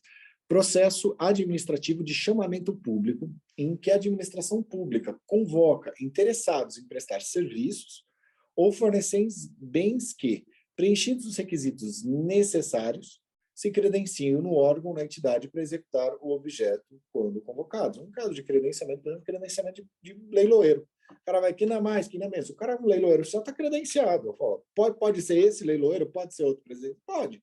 Você troca um pelo outro, não tem problema nenhum. Você pode fazer aí por sistema de rodízio, a gente vai abordar isso com mais detalhamento na hora que eu chegar lá no 78, tá? Pré-qualificação, procedimento seletivo prévio à licitação, convocado por meio de edital, destinado à análise e às condições de habilitação total ou parcial dos interessados do objeto. Então, você está pré-qualificado para fornecer aquele bem, aquele serviço. 45. Sistema de registro de preços. Esse sistema de registro de preços é o conjunto de procedimentos para realização mediante contratação direta ou licitação, nas modalidades pregão ou concorrência, de registro formal de preços relativos à prestação de serviços e obras e aquisição e locação de bens para contratações futuras. O registro de preços já surgiu como uma coisa institucionalizada na nossa legislação, era um puxadinho da Lei 8.666, que depois foi regulamentado por um decreto federal, depois foi trocado o decreto, ou seja, eu faço uma estimativa daquilo que eu quero contratar, né, e eu posso ir solicitando por demanda. Eu quero contratar até 100, eu não preciso contratar totalmente o 100. Conforme vai tendo a necessidade, eu vou fazendo. A gente vai explicar tudo isso, cada um desses pontos irá aparecer com certeza na legislação, e aí nós vamos explicar detalhadamente, mas aí já com a posição e a visão de pelo menos 2 ou 3 doutrinadores, para vocês terem uma visão com bastante substância jurídica, tá, gente? Eu não quero passar só uma opinião ou só uma visão minha, mas eu quero trazer alguns desses doutrinadores para elucidar aqui, para melhorar a nossa comunicação. Ata de registro de preço, documento vinculativo e obrigacional com as características de compromissos para a futura contratação, na quais são registrados o preço, o objeto, os preços, os fornecedores, os órgãos participantes e as condições a serem praticadas, conforme as disposições contidas no edital da licitação, no aviso ou no instrumento de contratação direta e nas propostas apresentadas. Está acabando isso aqui. 47. Né? Órgão ou entidade gerenciadora. Órgão ou entidade da administração pública, responsável, está vendo aqui, ó, órgão está definido lá, administração pública está definido lá, responsável pela condução do conjunto de procedimentos para registro de preços e pelo gerenciamento da ata de registro de preços da decorrente. Por exemplo, o batalhão do Exército faz uma ata de registro de preços, então tem um determinado batalhão que faz essa ata. E depois outros órgãos podem aderir a essa ata, podem executar essa ata, mas tem um órgão que controla isso, que é a entidade, órgão, entidade gerenciadora, tá?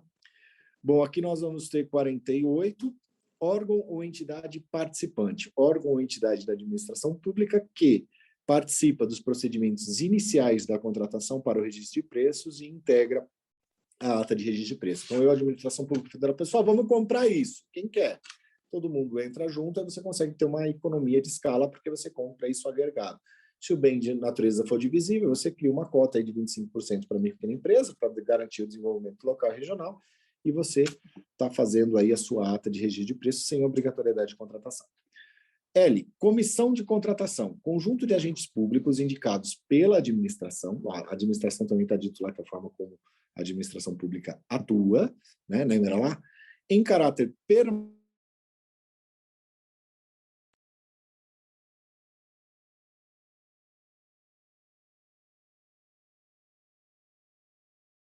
são normais, e tem os procedimentos auxiliares que estão no 78, que são o credenciamento, a pré-qualificação, o registro de preço, então essa comissão de contratação vai fazer isso junto, tá?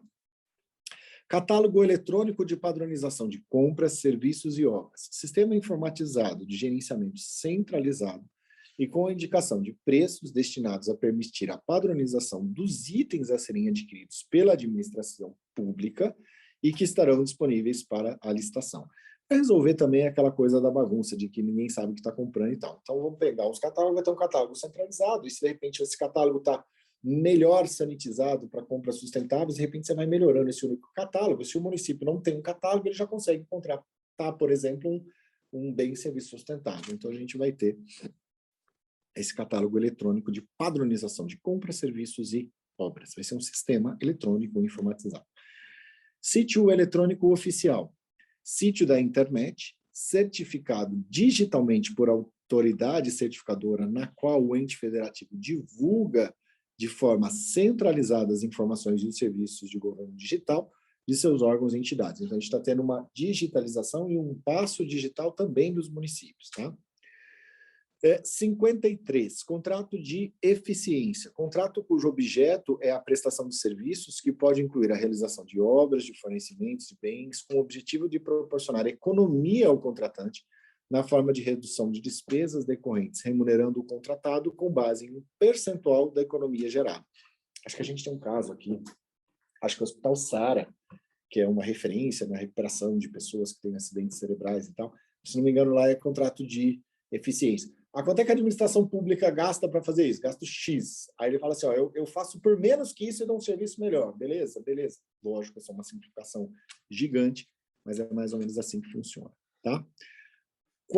54. Seguro garantia. Seguro que garante o fiel cumprimento das obrigações assumidas pelo contratado. 55. Produtos para pesquisa e desenvolvimento, bens, insumos, serviços, obras necessários para atividade de pesquisa científica e tecnológica, desenvolvimento de tecnologia ou inovação tecnológica discriminados em projeto de pesquisa. Olha lá aquilo que a gente falou, lembra que tem evitar o sobrepreço, lembra que a gente falou nos princípios, nos objetivos, no artigo 11? Então, 56, sobrepreço. Preço orçado para licitação ou contratado em valor expressivamente superior aos preços referenciais de mercado, seja de apenas um item, se a licitação ou a contratação for por preços unitários do serviço, seja do valor global do objeto, se a licitação ou a contratação for por tarefa, empreitada por preço global, empreitada integral, semi-integrada ou integrada. Então, cada uma dessas ações da própria definição do sobrepreço já está obrigatoriamente associada à forma de contratação, né? Se foi contratação por tarefa, empregada e tudo mais. Então, é muito importante a gente ter essas ações, porque se isso não estiver claro na cabeça de vocês, e de agora para frente vai ser tudo papo de maluco. Ninguém vai entender nada. Aqui não entendeu, volta, sabe que tem o artigo 6º, procura lá o glossarião, que vai salvar o seu entendimento, tá? 57, superfaturamento.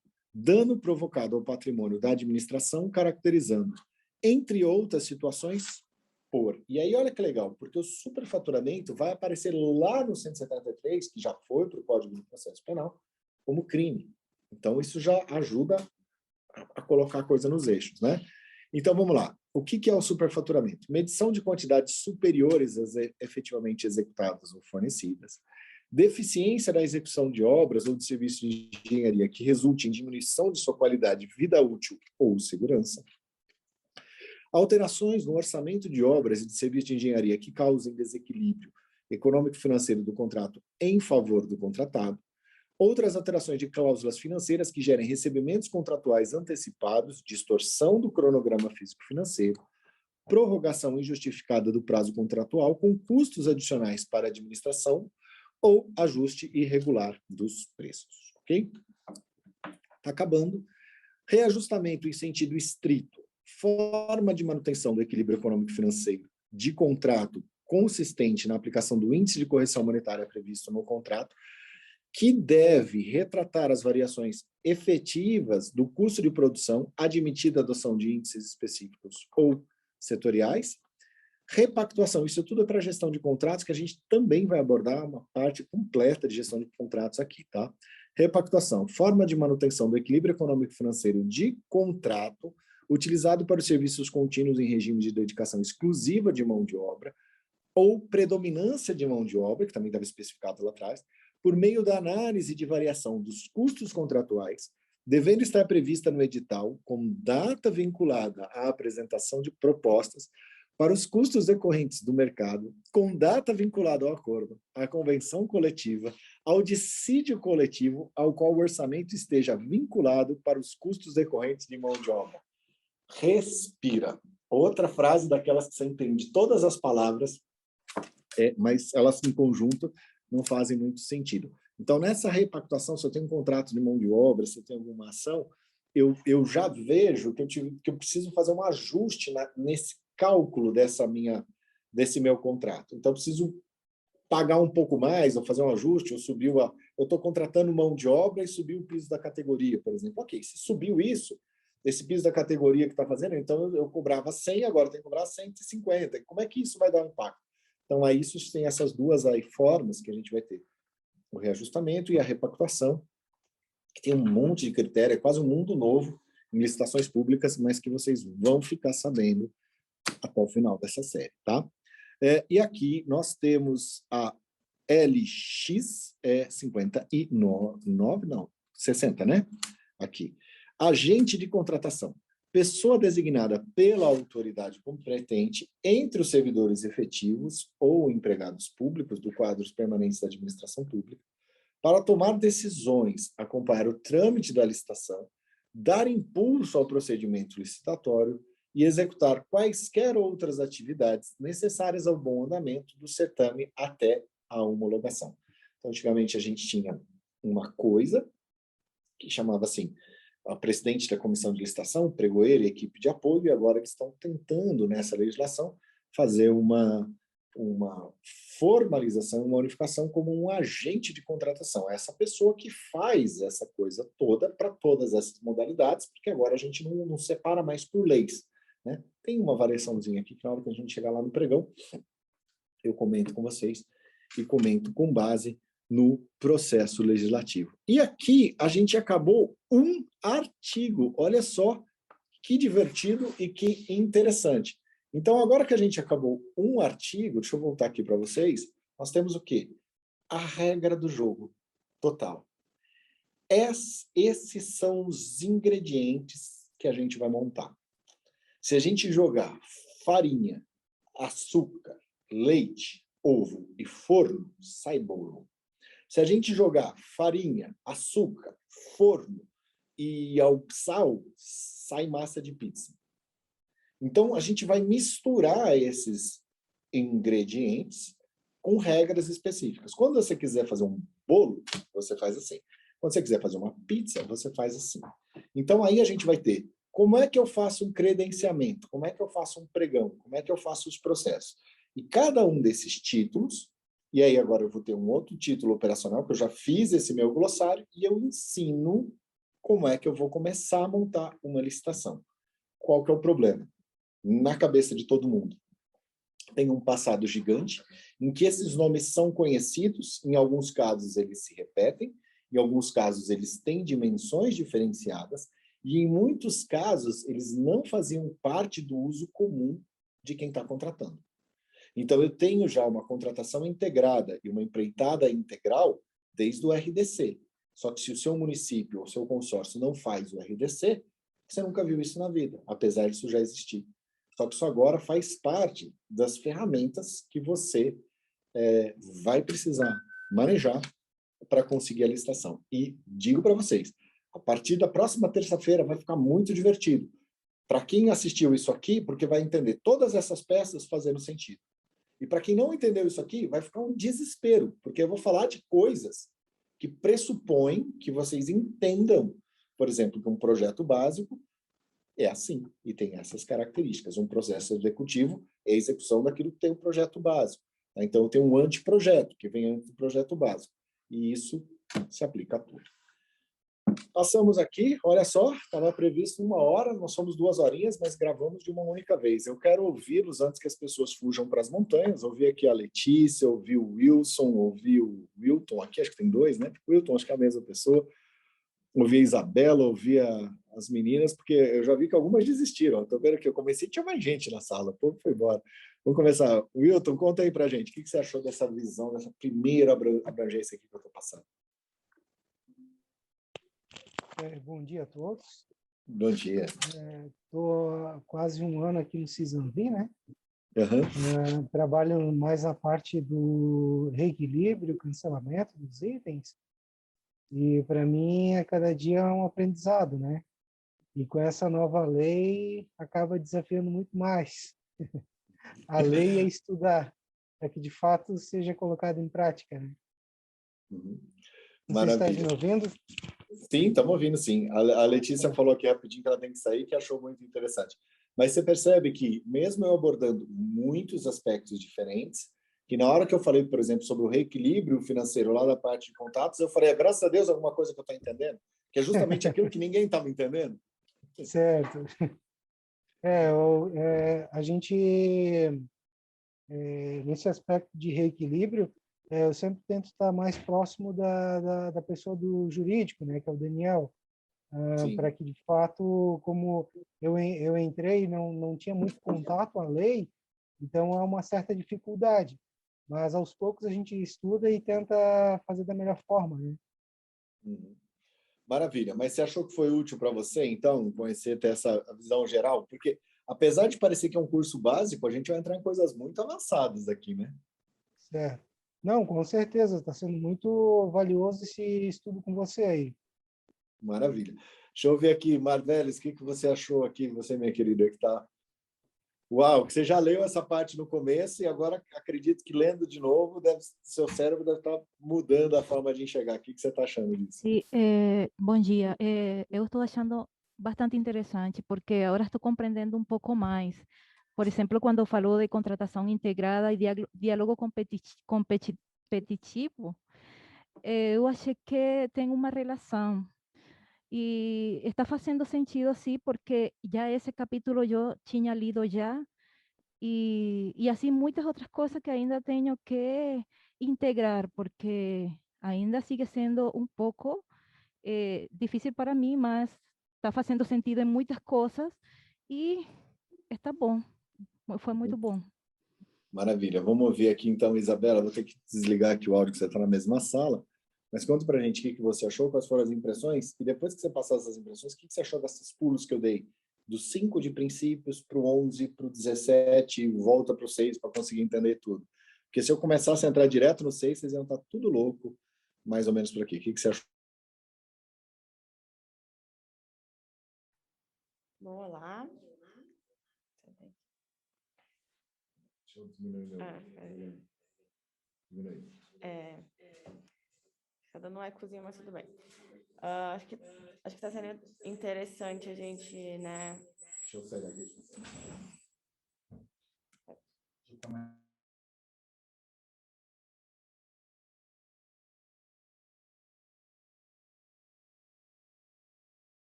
Vai, pede. Desconectar áudio. Isso, agora vai. E aí, como eu já tinha comentado um pouco sobre essa metodologia que a gente está seguindo dentro desse grupo de trabalho, de realmente fazer essa tradução do que está escrito, né, o que isso realmente significa. Eu acho que ter o glossário, né, visitando esse glossário e indo realmente para o que os termos que estão sendo citados na lei, eles querem dizer, né, que muitas vezes a gente entende eles de uma forma, mas talvez ele, né, dentro da tramitação de uma compra, de uma licitação, isso, né, tenha um significado próprio. Claro que eu diria que a gente vai ter que voltar muitas vezes para o glossário, né, porque é legal, fez muito sentido, mas talvez, né, continuando lendo, lá na frente a gente vai ver o termo de novo em um outro artigo, um outro inciso, e muitas vezes a gente vai ter essa necessidade de revisitar esse glossário, mas que é muito interessante a gente partir desse entendimento inicial do que seriam esses termos, para a partir disso entender tudo o que a legislação está colocando aí dentro desses procedimentos. Mesmo que para mim seja tudo muito novo, né? Muito, como você bem pontuou, muitas daquelas coisas fazem sentido, talvez de uma maneira separada, ou olhando para elas fora desse contexto de compras governamentais, ou fora do contexto da licitação. Mas aí, quando a gente vai para dentro né, dessa tramitação, é preciso entender o que isso significa para esse processo acontecer e a importância do processo. Então, acho que está sendo interessante, sim. Maravilha.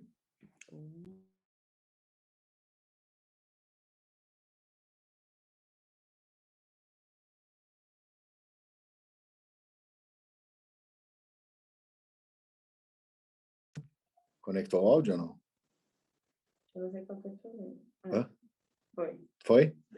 Então, gente, o que é mais importante disso aqui é, primeiro, termos a calma. Segundo, O principal aspecto é que vocês estão aqui, a gente está com um público pequeno, mas o principal público disso aqui vai ser o público solitário. Você que está ouvindo depois, no futuro, né, que você vai pegar isso daqui e vai falar assim, nossa, eu já devia ter participado disso há muito tempo. Sim, isso é assim, isso vai piorar, por assim dizer, mas, ao mesmo tempo, a gente vai precisar ficar muito atento nas mudanças nos processos legislativos e nos impactos que nós vamos ter. Por quê?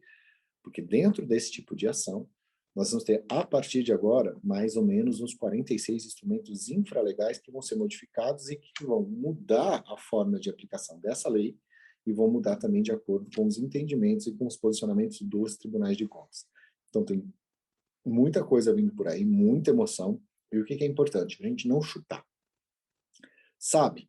Fala. Não sabe? Pega quem sabe, analisa, copia, estuda. Por isso que, para passar para vocês, eu vou passar o meu entendimento, mas eu vou permear esse entendimento com pelo menos uns 3 ou 4 autores de peso, sei lá, vou pegar o que o Marçal está falando, o que o Rafael está falando, o que a Maria Antonieta tá falando, que são pessoas que são conhecidos doutores e doutrinadores na área de direito administrativo e em licitações, e eu vou trazer isso também com as informações que a gente está tendo de dentro do próprio Ministério da Economia nas discussões, junto aí do PNCP, do Portal Nacional de Contratações Públicas, que é o Martin, que é o nosso representante. Beleza? Para quem quiser falar mais de licitação, nos vemos às 4 horas da tarde hoje para falarmos sobre os casos avançados, aí a discussão do termo que a gente está preparando para os tribunais de contas. Grande abraço e até terça que vem. Tchau, tchau a todos.